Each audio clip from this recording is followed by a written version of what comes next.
तो आइए सॉल्व करते हैं आईआईटी में आया हुआ एक बड़ा ही बेहतरीन सवाल। आपके सामने आईआईटी जेईई 1997 में आया हुआ एक सवाल लिखा हुआ, बिल्कुल वैसे ही जैसे हमने बातचीत करी, बल्कि यहां पे तो हमें पहला स्टेप करके ही दिया हुआ है, पहले ही उसे संगठित फॉर्म में लगाया हुआ है। तो आइए जरा अपने 3 स्टेप्स को अप्लाई करते हैं। सबसे पहला स्टेप जो उसने किया, हमने एज इट इज लिख दिया। स्टेप 2 में हमें पता हमने क्या करना है, हमने अपने उस एक्सप्रेशन को कुछ इस तरीके से लिखना है। बस एक दिमाग में डाउट आता है कि सर ये फंक्शन एफ कैसे पता लगाए। आपने और कुछ नहीं करना, जहां जहां आपको एफ दिखता है वहां पे आर अपॉन एन को केवल स्मॉल एक्स से रिप्लेस कर दे, आपको एफ एक्स मिल जाएगा। कैसे, जरा इस चीज को वहां देखिए। हमने कुछ नहीं किया, इस एक्सप्रेशन में डिनोमिनेटर में से एन को कॉमन लिया, इस n को हम ऊपर ले गए और r अपॉन x को हमने x से रिप्लेस कर दिया।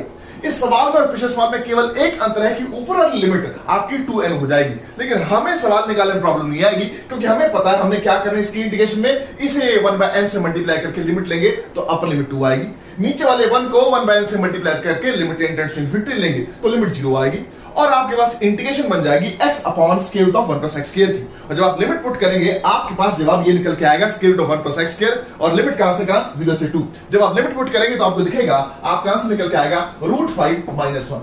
Such an easy question. तो हमने क्या किया, कुछ नहीं किया, सिर्फ आराम से लगाए 3 कदम और जीत गए हम। चलिए आगे चलते हैं और जरा इस जीत के सिलसिले को जारी रखते हैं। अगला सवाल आपके सामने हाजिर है, बिल्कुल उसी कंसेप्ट के ऊपर। कैसे, सवाल पूछा जा रहा है जेईई एडवांस 2018 से। कहते हैं जी लिमिट निकालिए, और लिमिट में कुछ ऐसा खतरनाक सा एक्सप्रेशन दिया हुआ। अब ये तो प्रोडक्ट दिया हुआ है, हम तो लिमिट ऑफ सम सिर्फ सम्स में लगाते हैं। तो ऐसी कौन सी चीज है जो प्रोडक्ट को सम्स में कन्वर्ट करती है, केवल एक फंक्शन, और वो है हमारा लॉग फंक्शन। तो हमने क्या किया, इस लिमिट एन में जो हमने इवेलुएट करनी थी, सबसे पहले क्या किया, इस एन को अंदर डाला। अब हमें पता जब एन अंदर जाएगा, क्योंकि nth रूट के अंदर जाएगा तो n की पावर n होकर जाएगा।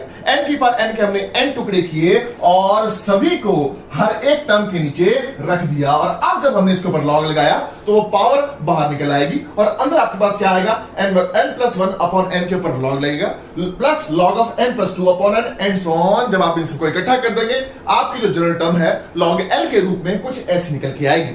अब बिल्कुल वही स्टेप जो हमने पहले लगाए थे, स्टेप 2 में हम इसमें कुछ नहीं किया, इसे log of 1 plus r upon n किया, r अपॉन n को x से रिप्लेस किया, और इस इंटीग्रेशन को हम यहां तक ले आए। अब इस इंटीग्रेशन में जब आप 0 to 1 में log ऑफ 1 प्लस x की इंटीग्रेशन करेंगे, बड़ी आसान है, बाय पार्ट्स हो जाती है, तो आप यहां तक पहुंच जाएंगे। जब आप 0 to 1 में लिमिट लगाएंगे आपके पास ऐसा कुछ एक्सप्रेशन आ जाएगा।